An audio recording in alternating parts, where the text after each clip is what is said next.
¿Cansado de falsas enseñanzas y doctrinas erróneas? ¿Has buscado respuestas a tus inquietudes y nadie te ha contestado? En este programa descubrirás, por dolorosas que sean, todas las artimañas y falsas doctrinas que el enemigo está introduciendo en las iglesias aguadas y dormidas hoy en día. Bienvenido a Despertando a la cruda realidad.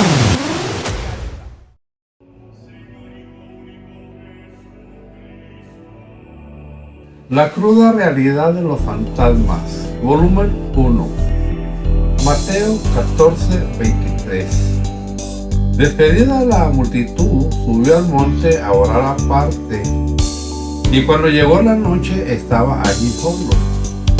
Y ya la barca estaba en medio del mar, azotada por las olas, porque el viento era contrario. Mas a la cuarta vigilia de la noche, Jesús vino a ellos andando sobre el mar. Y los discípulos, viéndole andar sobre el mar, se turbaron diciendo: ¡un fantasma! Y dieron voces de miedo. Uno de los momentos acontecidos a los discípulos en el cual se vieron turbados, asustados, es precisamente este relato de Mateo 14:23, en donde ven caminar a Jesús sobre el agua y en donde asustados creen ver a un fantasma. La creencia de fantasmas ha sido objeto de grandes investigadores, tanto científicos como paranormales, que en realidad no pueden tener una buena exégesis, ya que este tema de los fantasmas hay que analizarlo con lupa a profundidad y conforme a la bendita palabra de Dios.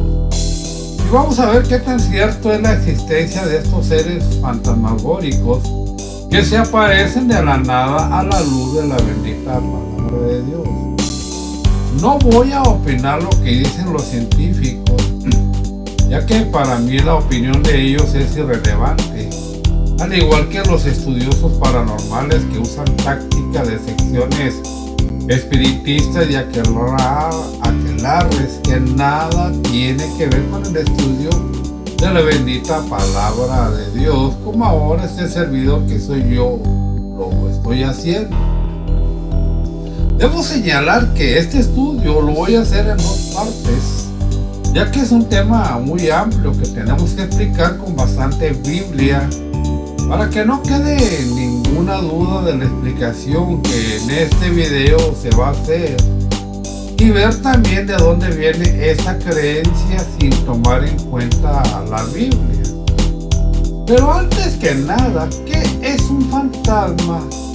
De acuerdo al diccionario español de la Real Academia Española, del latino fantasma y del griego fantasia, que es, número 1, imagen de un objeto que queda impresa en la fantasía. Número 2, visión quimérica como la que se da en los sueños o las figuraciones de la imaginación.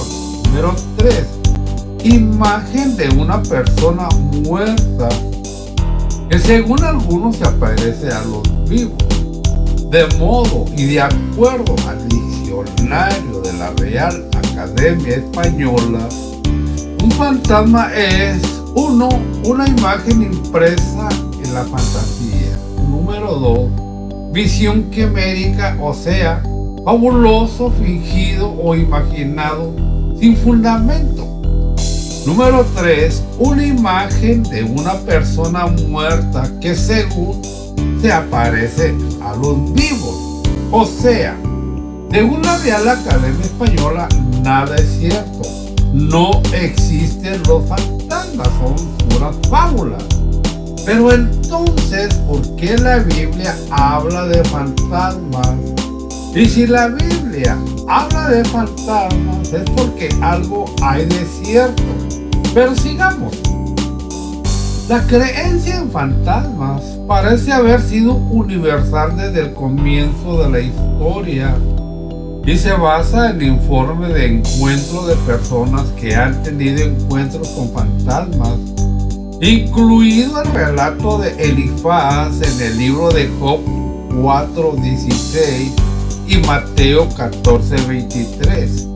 Algunos supuestos estudiosos, eruditos, cristianos y teólogos dicen acerca de los fantasmas que estos son: número 1, espíritus perdidos de almas que no son ni demonios ni almas condenadas, al menos no condenadas aún, y que buscan en medio de una gran tristeza y angustia la luz y la paz. Número 2.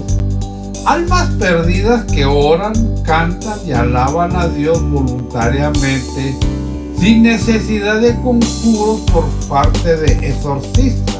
Número 3. Almas que no blasfeman, que murieron al parecer sin pedir perdón, pero sin rechazar ni odiar a Dios. Número 4. Algunos de estos espíritus no saben nada de Dios ni de Jesucristo ni de la iglesia, pues nadie les predicó. Número 5. Almas que vagan de lado a lado, fantasmas en pena destinadas, al menos algunas de ellas, a estar así hasta el fin del mundo. Estos falsos eruditos y teólogos también dicen: un fantasma no se refiere a un ángel o un demonio, un poltergeist o incluso un extraterrestre. Más bien es esa parte de un ser humano que no es corporal y que ha sido separada del cuerpo en la muerte. Con esta definición, los católicos y algunos que otros cristianos despistados afirman muy categóricamente y muy fácilmente que realmente existen los fantasmas. Y aquí llega la siguiente pregunta: ¿las almas humanas sin cuerpo en el tiempo presente, antes del juicio final, son capaces de manifestarse a los que siguen vivos en la tierra? ¿Pueden los muertos aparecer a los vivos? Antes que nada, y porque mi deseo es que este estudio, algo escabroso, quede bien claro y usted sepa realmente la verdad de lo que es un fantasma, ya que hay varias controversias que pueden interpretarse para crear confusión. Ahora, antes que nada, debemos tener en cuenta que el ser humano se compone de 3 elementos: alma, cuerpo y espíritu. Y vamos a fijar con claridad cada una de estas partes que componen nuestro ser. El alma aparece 754 veces en el Antiguo Testamento. Y podemos observar que en la primera cita bíblica al respecto significa lo que tiene vida. Génesis 2, verso 7. Y Dios el Señor formó al hombre del polvo de la tierra y sopló en su nariz hálito de vida. El hombre se convirtió en un ser viviente. Biblia al día. Génesis 2, verso 7. Y esto se aplica tanto al hombre como a los demás seres. Génesis 1:20, verso 24 y verso 30. Y también Génesis capítulo 9, verso 12, verso 15 y verso 16. También muchas veces se identifica con la sangre como algo que es esencial para tener aliento y animación. Génesis 9:4, Levítico 17:10, Deuteronomio 12:22. Y en el hombre es su principal característica que lo distingue de los seres irracionales. Génesis 1:26.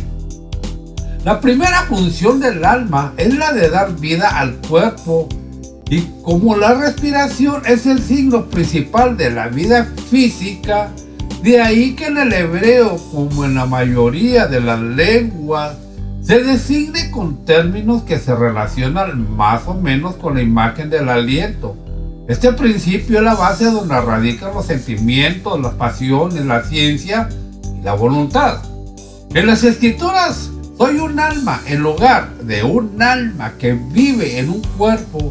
Si bien algunos pasajes respaldan alguna forma de distinción entre los dos, la mayor parte de las escrituras no hace esa distinción. Tanto es así que al morir es el alma la que se dice que muere. Aliento de vida o soplo de vida. El alma, según la Biblia, es el aliento de vida.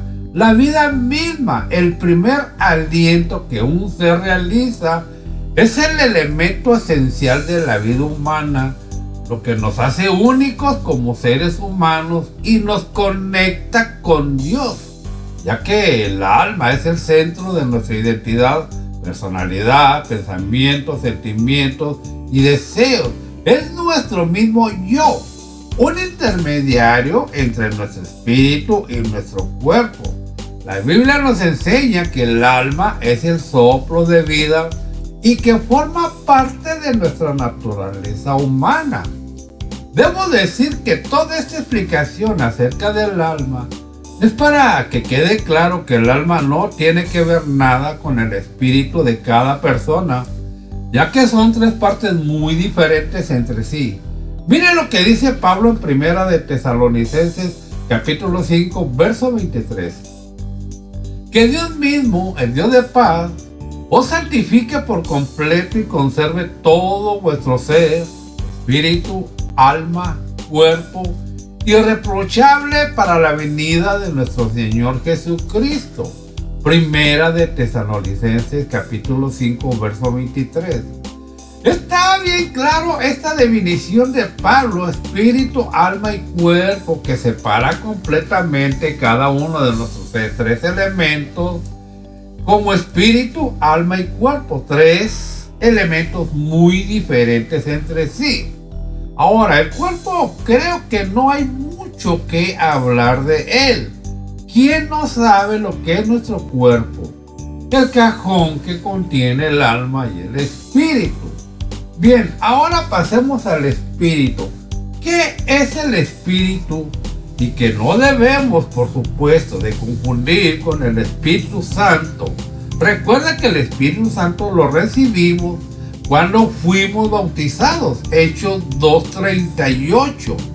Este Espíritu Santo del cual Pedro habla es quien da estos 9 dones. Estos dones del Espíritu que vienen en el libro registrado en 1 Corintios 12, verso 8, y que la primera es palabra de sabiduría, segunda es palabra de ciencia, la número 3 es fe, la número 4 dones de sanidad, la número 5 el hacer milagros, la sexta es profecía, la séptima discernimiento de espíritu, la octava diversos géneros de lengua, la número 9, la novena, es interpretación de lengua. Estos 9 dones que son los que el Espíritu Santo da en el tiempo que fuimos bautizados, y note usted que son muy diferentes a los que ahora le voy a mencionar. Génesis 6:3. Pero el Señor dijo: mi espíritu no permanecerá en el ser humano para siempre, porque no es más que un simple mortal. Por eso vivirá solamente 120 años. Aquí habla de un espíritu. ¿Y qué era ese espíritu? Veamos varias citas. Espíritu de sabiduría, de inteligencia y capacidad creativa. Éxodo 31, 2 al verso 8. Espíritu artístico. Éxodo 36, verso 8.